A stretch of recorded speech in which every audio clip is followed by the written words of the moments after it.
All right, guys, so let's talk about order of operations. When you think of order of operations, you should think of PEMDAS. The P stands for parentheses. Oops, the C's. E is for exponents. Multiply and divide are best friends. So you actually go left to right. Let's actually do it like that. So you go left to right with multiplication division. So multiply, divide. And then addition and subtraction are best friends. So you go left to right.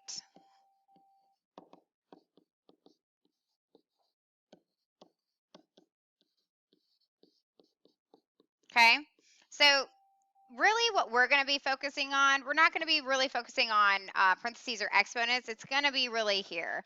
So what you're going to be looking for first is multiplication and division. You're going to do that first, and then you're going to end up with addition and subtraction. Okay, so let's go ahead and go to number 1.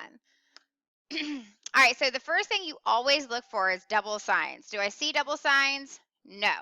So then I'm going to go to, I asked myself, am I going to do negative 25 minus 12 or negative 12 divided by 12? So once again, you have PEMDAS.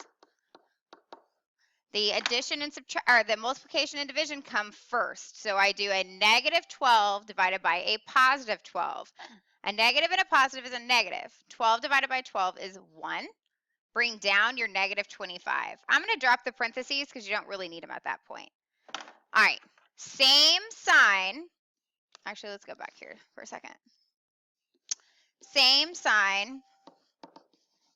You add, and you keep the sign.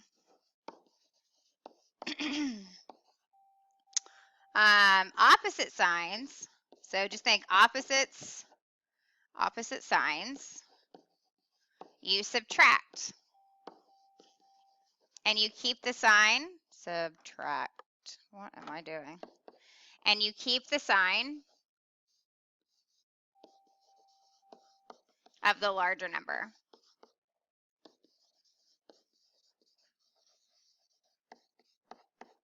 Okay, so negative 25 and a negative 1.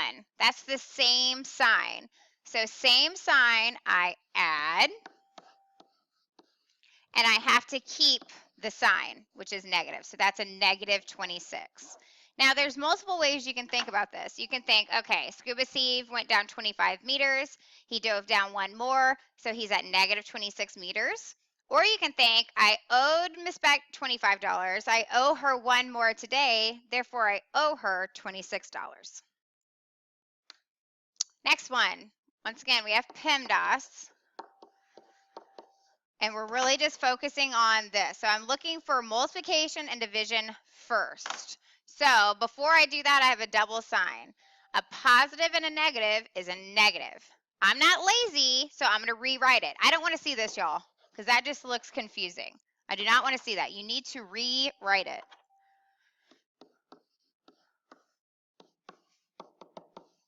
Okay, so now I have multiplication and division. So I have a negative 16 divided by a positive 2. A negative and a positive is a negative. 16 divided by 2 is 8. Drop down your negative 19.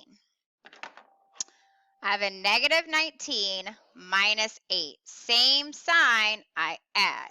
So 19 plus 8 is 27. So 27, and remember, you keep the sign. You owed me $19 yesterday. You owe me 8 more today. Therefore, you owe me $27. Okay, first thing I do is I look for that double sign, and I see it right here. A positive and a negative is a negative. Remember, I'm not lazy, so I'm going to rewrite it.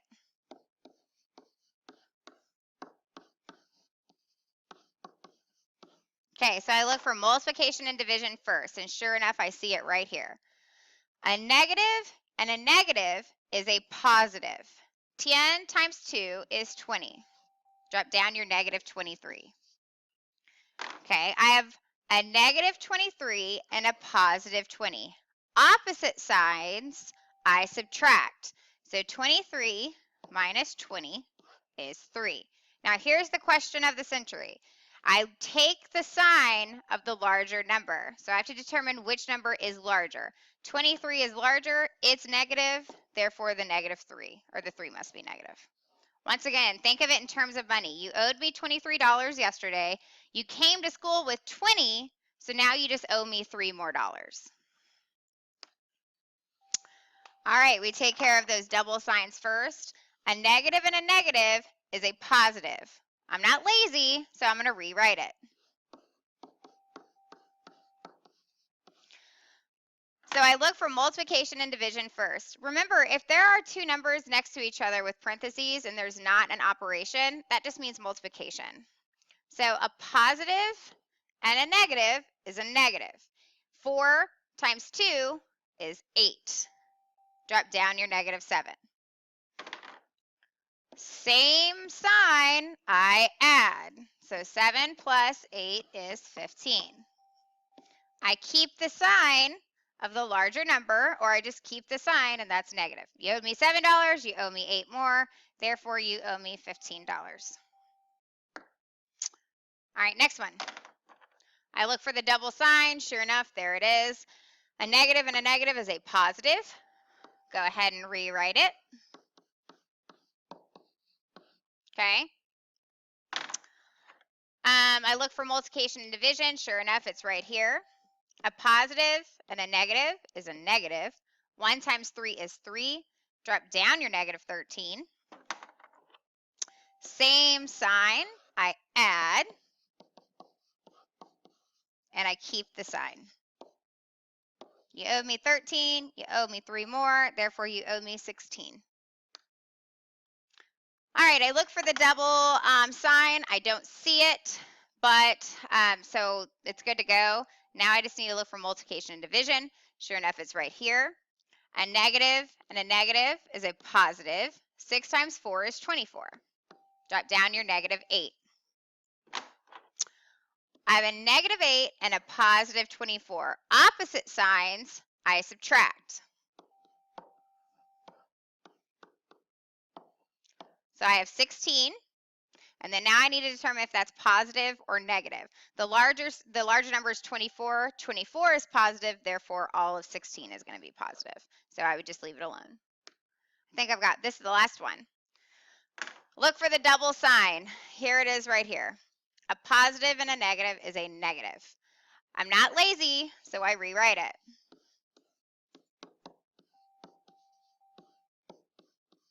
Okay. Now I look for multiplication and division. Here we go. So there's the division.